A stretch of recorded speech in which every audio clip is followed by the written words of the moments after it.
What is going on, everybody? Welcome to another episode of Johnny G in the Morning. We're going to be talking about, I'm not sure if you guys have heard about it or not. It's a case. It was called The Staircase, an American murder mystery documentary. It was on the ID channel. Netflix kind of had a series about it, and that was the first time that I watched it.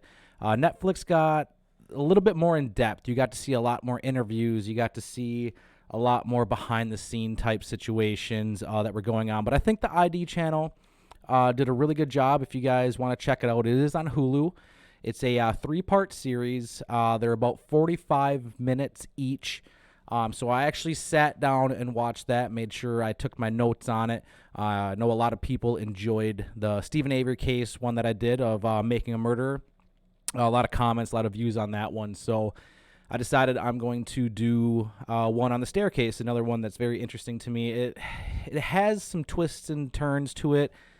Like I said, I think the ID channel did a very good job at making it into 3 parts.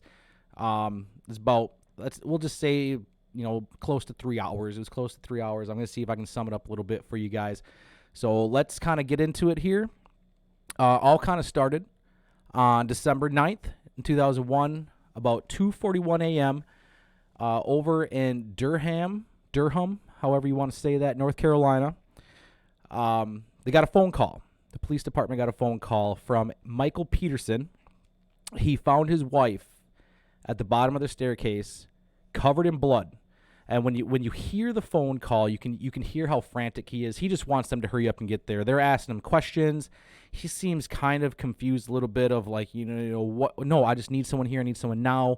Is she breathing? Yeah, she's bleeding. Hurry up and get here. It happens to where they get disconnected. He hangs up and he calls them back. You can hear the concern in his voice again. You need to hurry up. You have to get here. When they first asked him, what possibly happened. I think she fell down the stairs. They're asking how many flights of stairs did she fall down. About 15 or 20. That's how much were on the staircase themselves. So they finally ended up getting the paramedics there. And while the paramedics showed up, so did his oldest son, Todd. The first thing that they noticed was there was blood just everywhere. But it wasn't at the top of the stairs. It was all at the bottom of the stairs. It was at the bottom of the stairs, on the wall, on the floor. It was just a horrific scene. And just right off the bat, it's one of those things where how is there that much blood if she fell down the stairs? Like when you see kind of the images that they had on there, it just looked like way too much blood for something that happened of someone just falling down the stairs. And that was where they found Kathleen Peterson, which is Michael's wife. They were married for about 4 years. They had 5 children, and it was mixed. There was 2 adopted kids, and that's going to play on a little bit later in the story. And then I want to say I think they had 1 or 2, and then there was another one I think Kathleen had. I could be wrong on that as well. But a little bit more background on them. Michael Peterson actually was an author. He was a journalist for Durham, North Carolina. He actually had a best-selling book, I believe it was. He wrote a lot about war. He was a veteran, and a lot about the Vietnam War. And Kathleen was also a very smart person. She graduated top of her class at engineering school. When they were married, you hear a lot of people talk about, their marriage was like one of those storybook marriages. Had this great house. They had a big pool in the backyard. They had great kids. And everyone just thought that they went together amazing. So this was definitely a shock to the town itself of, what happened, how could this have happened. My computer's just kind of making noise there. So when the paramedics showed up, they actually pronounced, Kathleen dead, to where right away, Michael just runs over. He's holding her in his arms and just crying. And one thing that was kind of weird that happened, was Michael made a phone call actually to Kathleen's sister named Candace and asked if he could talk to her husband, which, I guess he didn't have his number. And she's like, well, you're going to have to call him. I'm not around him. So he calls the husband and tells him that Kathleen is dead, which is kind of weird that you wouldn't just tell her on the phone. That is her sister. So obviously right away, Candace finds out. She said she got a phone call from her husband, and she had to go over there and figure out, what's going on. By this time, there was a detective that showed up, Detective Holland, and when he kind of looked at the situation of what was happening, he kind of realized there's got to be more to the story than someone just kind of falling down the stairs. It just didn't make any sense. While the police were there, Michael was actually cleaning the house. He was moving objects back into place. They found him. He was over at his computer. They didn't really know why he was kind of acting the way that he was acting, and kind of right off the bat, that kind of seems odd to a lot of people. And apparently right away, Michael, one of his first questions was like, I'm going to have to get a lawyer, ain't I?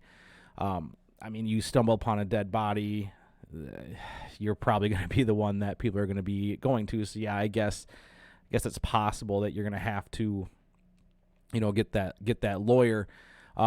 He apparently told his son Todd that they were drinking out by the pool, just having some wine. But Kathleen did take a Valium. What they were kind of doing is they were celebrating. Apparently, what happened was Michael Peterson, one of his books, they were going to be made into a movie. They were kind of celebrating the idea of what was happening. She just had to calm her nerves a little bit, so she ended up kind of taking a Valium as well. And so he believed, she was just a little out of it. The story goes of them just sitting by the pool with the dogs. She wanted to go inside and get a sweater because she was cold.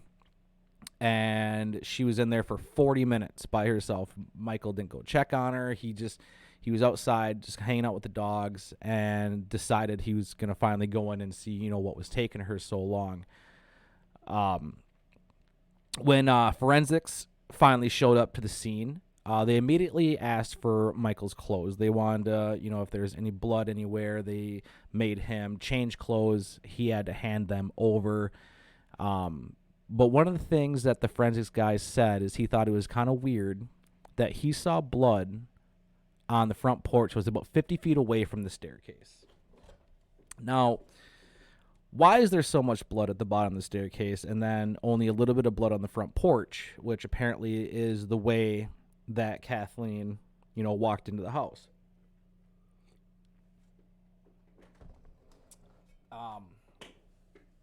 That was kind of one thing that kind of stood out to me too, of why is there just a random blood out on the front porch, unless she was just kind of bleeding when she walked in. That's one thing that kind of stuck out to me. When Michael was getting kind of pressured by Candace was showing up at this point. She's asking him, what's going on, and that's the story they told at the pool. Checked on her in about 45 minutes. That's kind of how he found her.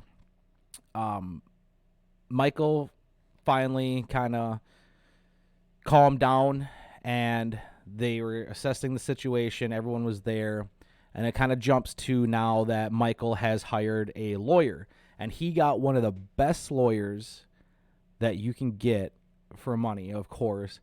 And that lawyer that he got was David Rudolph.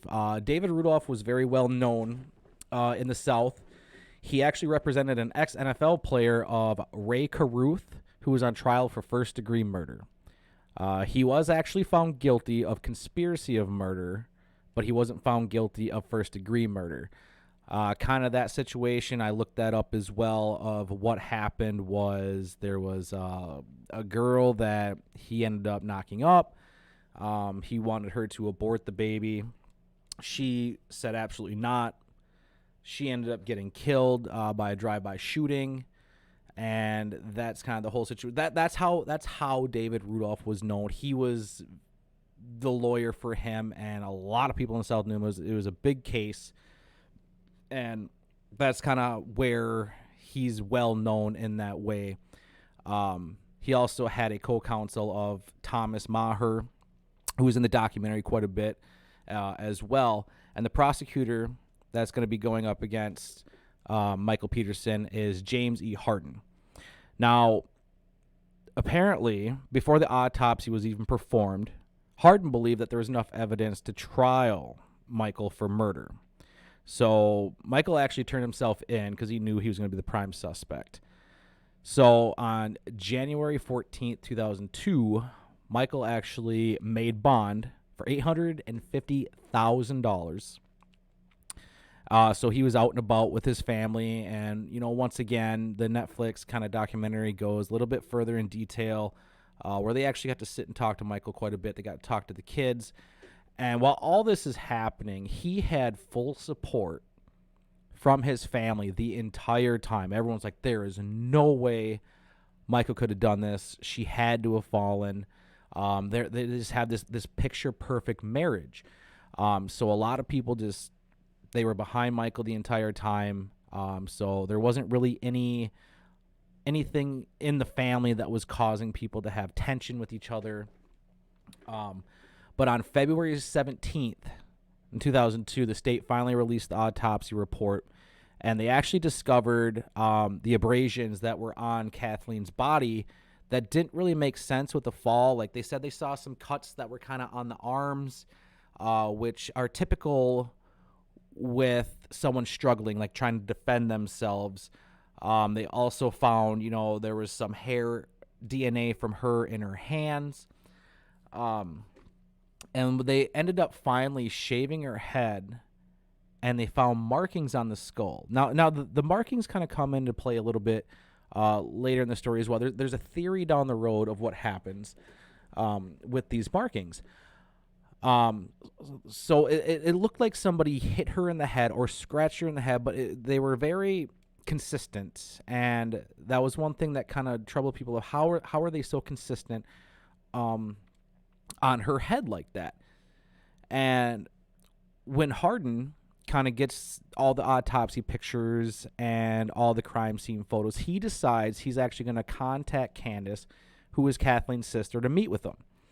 And she was kind of reluctant at first. She's like, you know what, why do you want me to come see these? She fell down the stairs. She was still on Michael's side this through all of this. So she finally agrees that she's going to go meet him.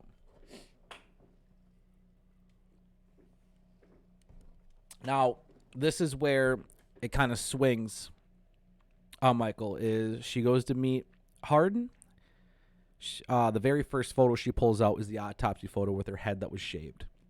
And she actually saw the markings that were on the head. And she said, there's no way that happened from a fall. This is a murder. He actually murdered my sister.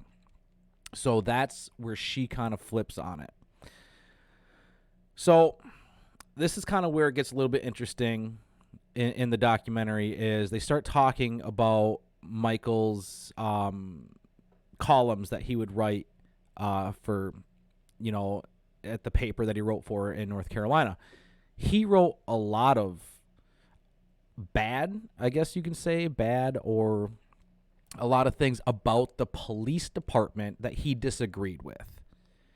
He kind of, I wouldn't say anti-police, but he would call them out on shit. When they kind of showed, it kind of looked like it was like, if it was a bullshit like traffic stop, or they're not really going for the people that they should be going for. He was talking bad about the police. So there was a theory, that the police were kind of falsifying paperwork because they didn't like this guy and they want to get him. I don't know if I 100% agree with that. I don't think that the police are going to try to convict this guy of murder out of hate like that. It was a bad situation for him to be in. He was in the wrong place at the wrong time. And it just looks bad on him. I truly don't believe that they were going to falsify paperwork to get him for that. That to me, no, I don't think that's going to happen at all. So then Candace kind of started doing her own little research and trying to figure out, what could make those markings on her head. Then she remembered that she got them a blowpoke for their fireplace. Now, the initial search, they could not find any murder weapon. They did not find any blowpoke. So right away, her thinking is it has to be the blowpoke. That had to have been what he used, and he hid it somewhere. So now they got another search warrant, and they went to go check the house again, looking specifically for this blowpoke to see where this was. And I'm assuming they're going to be questioning then, why is this blowpoke not where it should be?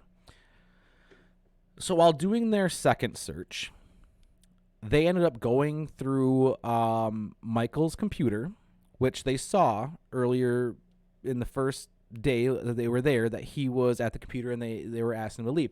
When they searched the computer, they found out that Michael was living a second life. They found emails between him and a male prostitute. It was military, gay pornography. They found a lot of files. They ended up actually finding out that he was deleting files. There was 2,500 deleted files that actually they got forensics to recover. So now it comes into play that he's living the second life, and now they're starting to kind of put some pieces together of, oh my God, maybe Kathleen found out about this second lifestyle that he was living. He ended up in a rage. He murdered her. That is where the prosecution is going in this case now, is it had to have been a rage murder. So while all of that got brought up, Michael tells a story that Kathleen knew about his second lifestyle, and she was okay with it. Why he was deleting files then, I'm not 100% sure. If it was something that, I thought about it. If she was okay with it, then fine. But maybe he was trying to delete it because he knew they're going to go through the computer. He didn't want his kids to know. No one's ever really going to know the situation if Kathleen knew about it or not. The police also got a tip from somebody, and this is where the kid situation kind of comes into play here. So Michael was actually married once before and lived over in Germany.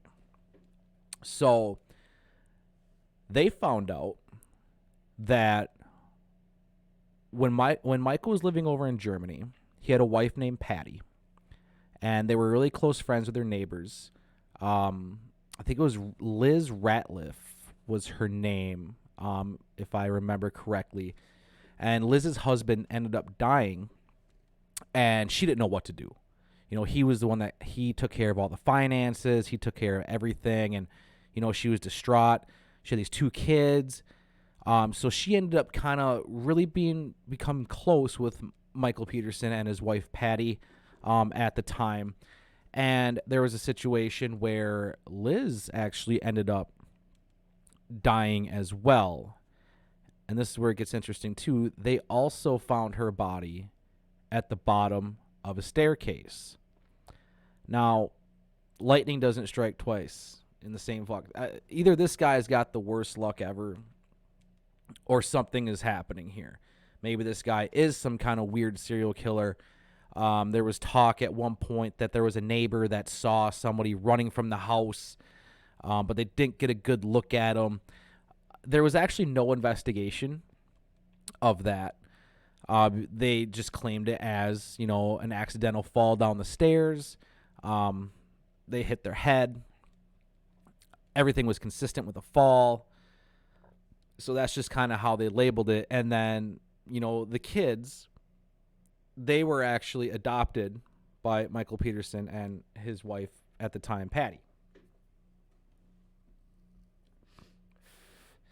So they ended up wanting to kind of look a little bit deeper into what happened to Liz. They had to ask the 2 kids for permission to actually dig up their mom and perform an autopsy to see if there's anything consistent with what happened to Kathleen. The only reason they said yes is because they wanted to clear their father's name.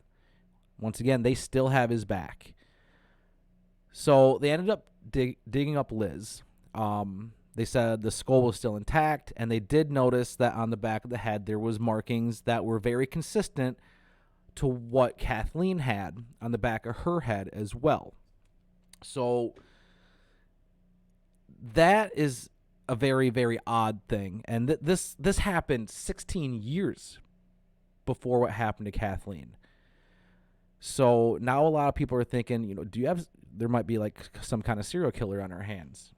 So July 1st, the trial is going to begin. Right away, what the prosecutors want to do with their opening statement is they want to show the crime scene photos to the jury and said that the bloodstains are going to speak for Kathleen. A lot of the jurors, they didn't even want to look at it. There was just really bad images, but that was their opening statement. Then defense is going to come out, and what they wanted to play was the 911 call that Michael Peterson made, and trying to get people to sympathize with him. Of like, there's no way this guy murdered his wife, and is this distraught. Either he's the greatest actor in the world, or this is actually a guy who found his wife dead at the bottom of the stairs. So they both do their opening statements. They move on, and they swiftly go through the Netflix documentary I got to watch. You got to sit and listen a lot to the trial, a lot of things that got brought up, but they kind of squeezed through it, pushed it through to kind of go a little bit quicker. So the first witness that the prosecution brought up was actually the male prostitute that was in contact with Michael Peterson 4 months before Kathleen was found dead. He even states in the email that Michael Peterson did tell him that his wife knew about his second lifestyle and was okay with it. So that was one thing that they wanted to have be said, that he was upfront saying that, yes, I have a wife. She knows this is going on. Turns out they never met. Every time that they wanted to meet, he's like, I just didn't feel like working that day. So that was kind of the end of his situation there. And then they brought up a blood splatter expert by the name of Dwayne Deaver. Now, he comes into play a little bit as well, a little bit later on. He went all out. He built the staircase. He used mannequins. He was trying to reenact what have happened that night. So what he was performing during this is they grabbed an object that was like a blowpoke. Once again, they haven't found it yet, so it wasn't the one. And he was showing how the blood splatter would go, and the way he was showing it was him standing over Kathleen. She even had a bloody footprint on her sweatpants as he was holding her down with his foot, just wailing away on her, right? That is how he demonstrated that happened. But the weird thing is the forensics took Michael Peterson's clothes. And when they were asking him about the blood that was on his clothes, no one said anything about Michael Peterson's shirt. So the defense is coming back at him and saying, well, if this is exactly how you think that it happened, how is it that there's no blood on the shirt? Did you even test the shirt? It was navy blue. We didn't find anything. Now, that kind of got me intrigued, because what they said earlier was after Kathleen was pronounced dead, he ran over and held her. So that means if he's holding her and if she's covered in blood, how is there no blood on that shirt? So obviously they didn't even test the shirt. So his theory to me didn't really make a whole lot of sense. Why is there blood on his pants and his shoes, but not on, if he's holding her in his arms and she's full of blood, There should have been blood on that shirt. Granted, forensics said that the blood was, dry because she was there for over a half hour. But if he's beating her, and the way the blood was kind of going and splattering up on the walls, you would think there would be blood on that shirt. Another thing that they tested for was the blood alcohol level. Blood alcohol level that Kathleen had was a .07, but also we have to remember there was Valium in her system as well. So it got very interesting of like, okay, so now how is he not covered in this blood from head to toe? Obviously, if he beat her the way that, they think that he beat her. They ended up bringing up in the autopsy report as well that there was no skull fractures or any brain trauma, which is consistent with someone that's being beat in the head. They looked it up. There was 257 other cases in North Carolina of someone getting beat to death in the head, and they all showed skull fractures and brain trauma. Why is it in this case, if he did beat her in the head with that blow poke, that there is no skull fracture and there is no head trauma? This is where defense brings in their blood expert. The blood expert that they brought in was actually Henry Lee. Henry Lee was an expert that got brought up. He was in the O.J. Simpson case. So he also had a very good reputation. I don't know if you could say good reputation, but he had a reputation. People knew who he was, right? He reenacted and recreated what the jury saw, how the blood was on the walls, and he almost nailed it to a T.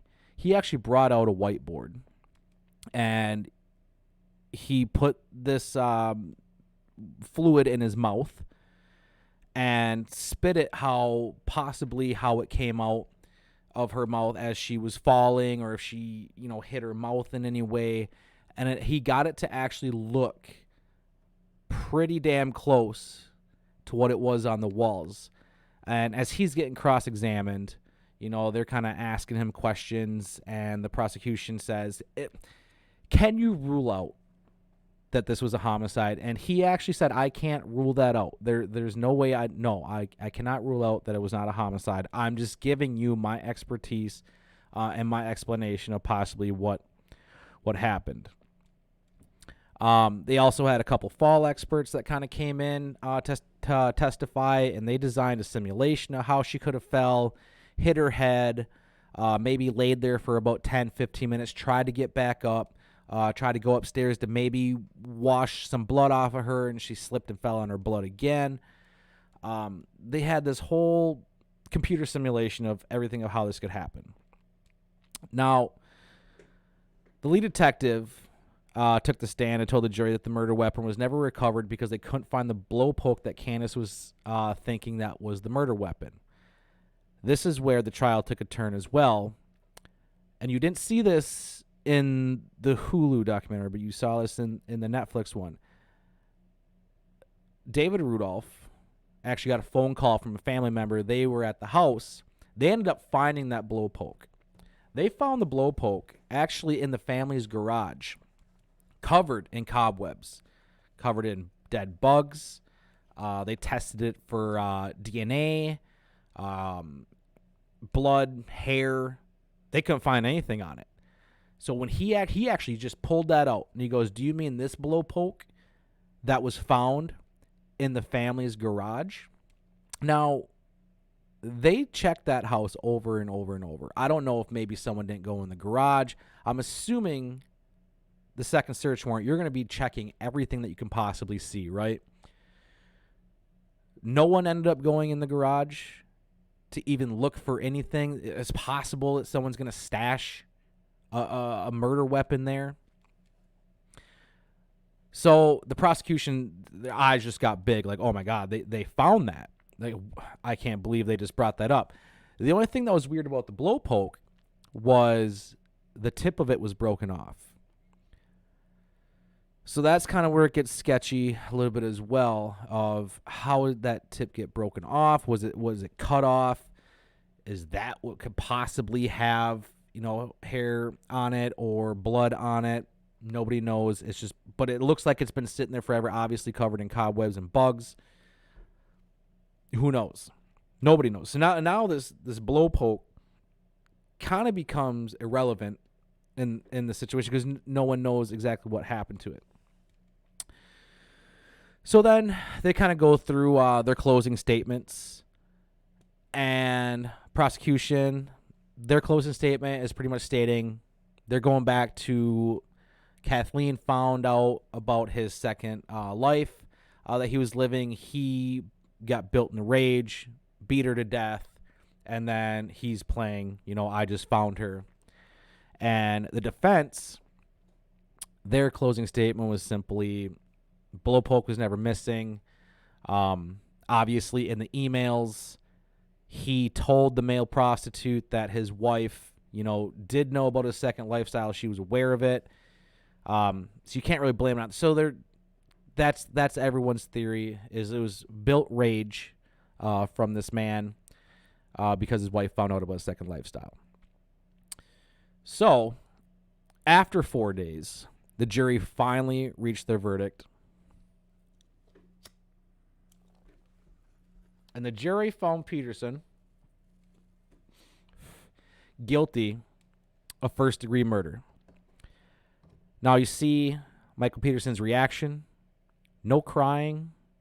No nothing. A lot of people thought, he's being strong for his family because all he did, the judge actually, do you have any questions or anything that has to do with the verdict? He just turned around away from the judge, looked at his kids who were crying, and you just saw him say, "It's going to be okay. It's going to be okay." That's all that happened. And then they took him away, and that was it. It was over and done with. Now, Michael Peterson finally did another interview in 2009. And pretty much all it was is they asked him, what happened that night. And he was very consistent with his story of, we were by the pool. She went in to go get a sweater. I was with the dogs. We were celebrating that one of my books is going to be made into a movie. I finally decided to go check on her about 40 minutes later, and I called 911. He was very consistent. Now, when you watch interviews with Michael Peterson, like I said, they had more on the Netflix one. When you watch it, you try to read his body language a little bit. You try to get a grasp on who this man really is. And he seemed like a guy that, he just walked in on something he can't believe that he just saw. He can't believe he just walked in on this. And he's still trying to wrap his mind around what happened. Turns out there were several attempts for appeals, and they all failed. Now, later, after this interview in 2009, there was actually new evidence that never got brought up during the trial. And this actually happened to get brought up by a neighbor that knew Michael and Kathleen very well. I believe he studied law a little bit, and he ended up kind of going through the autopsy report, and he noticed a detail that didn't get brought up. So Kathleen, and it was written in the autopsy, they actually found a microscopic feather that was also in her hand. Not just her hair, but also a microscopic feather from an owl. Apparently, in that area in North Carolina, owls were known to attack people. He described that and these owls, the feathers are actually all the way down into the talons. They go all the way down. They're microscopic, but they're there. And when he looked at the autopsy of how consistent the marks were on her head, they looked like pitchfork. They were like three little. It was like pitchfork. Where he he looked like, and he went into depth with a diameter. He was 0.25 diameter, and, that's how the talons are, and, like, just the amount of force that these owls have with their talons. It's very, very consistent that it's very possible she got attacked by an owl. And that's how the blood got on the front porch.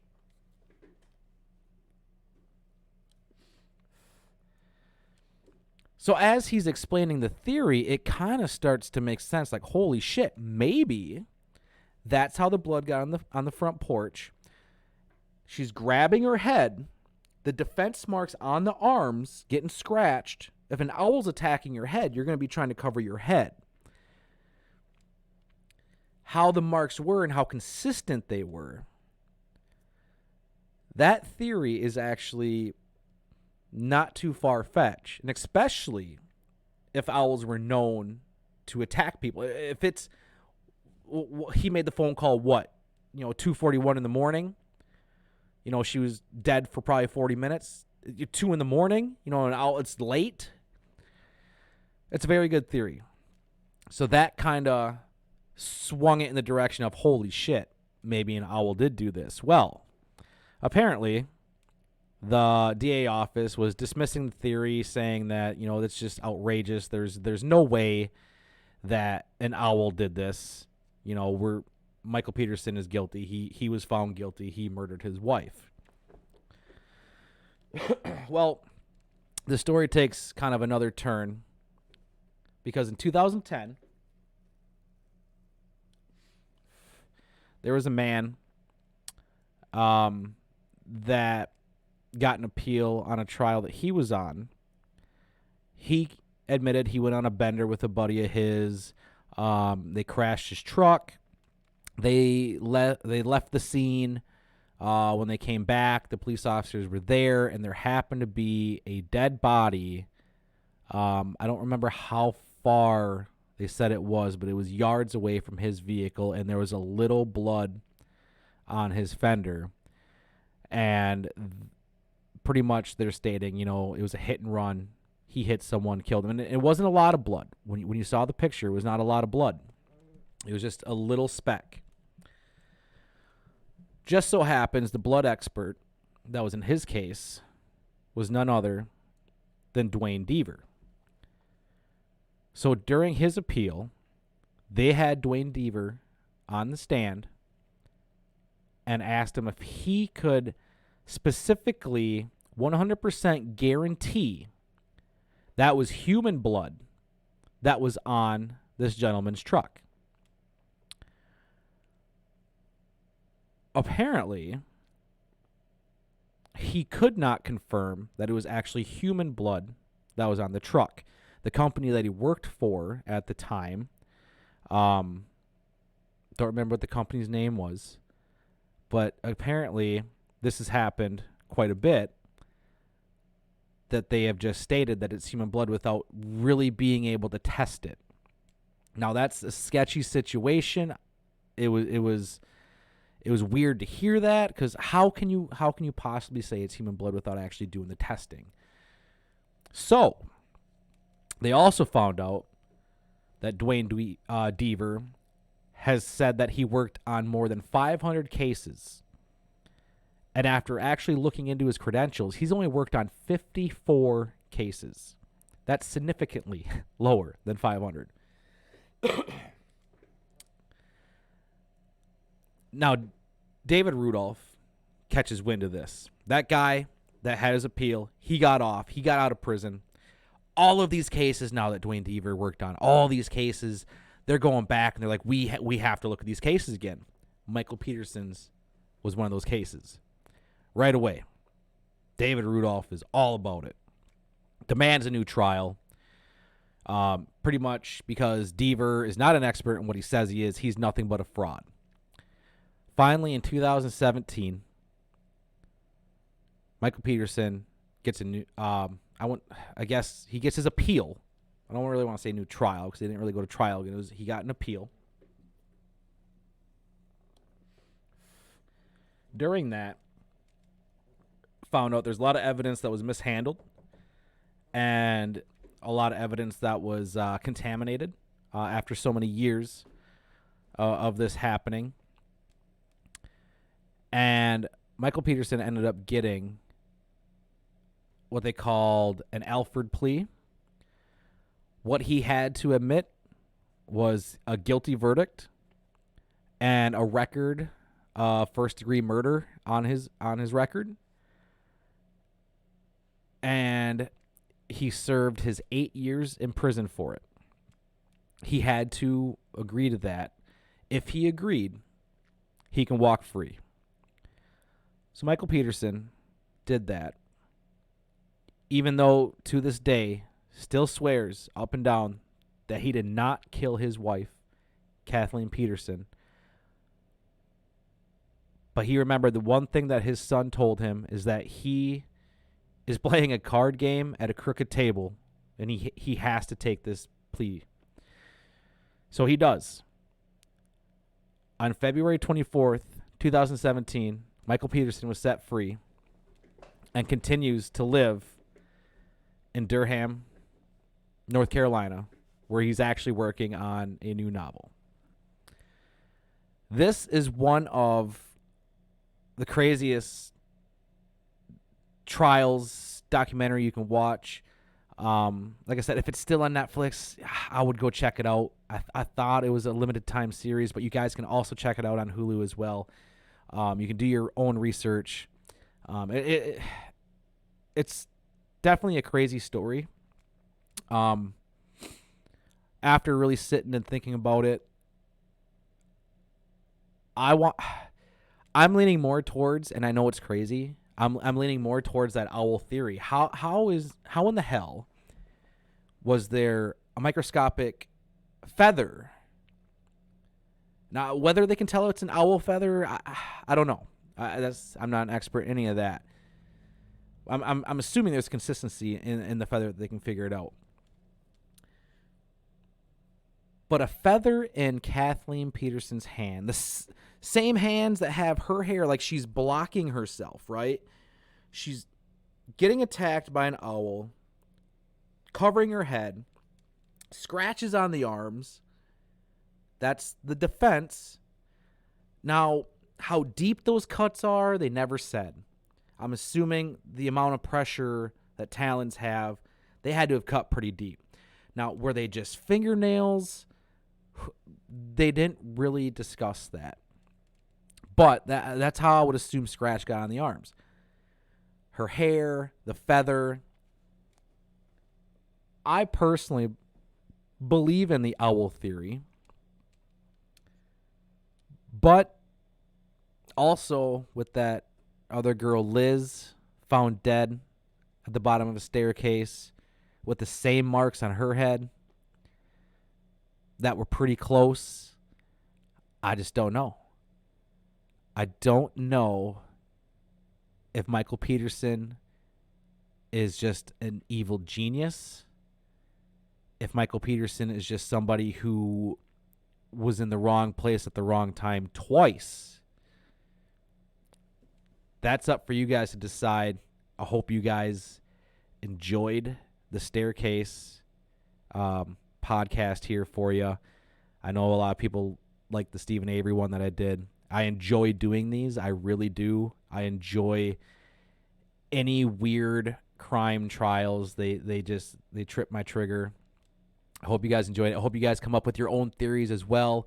If you have watched the documentaries, make sure you comment down below. I'm open for a discussion. It's one of the great things of doing things like this is everything here that I say is just off of my own research. If I missed anything, call me out on it. If there's new evidence, call me out on that too. Let me know. But everything is up for interpretation. It's opinion wise. Don't be afraid to say anything down there. Thank you guys so much for watching and listening.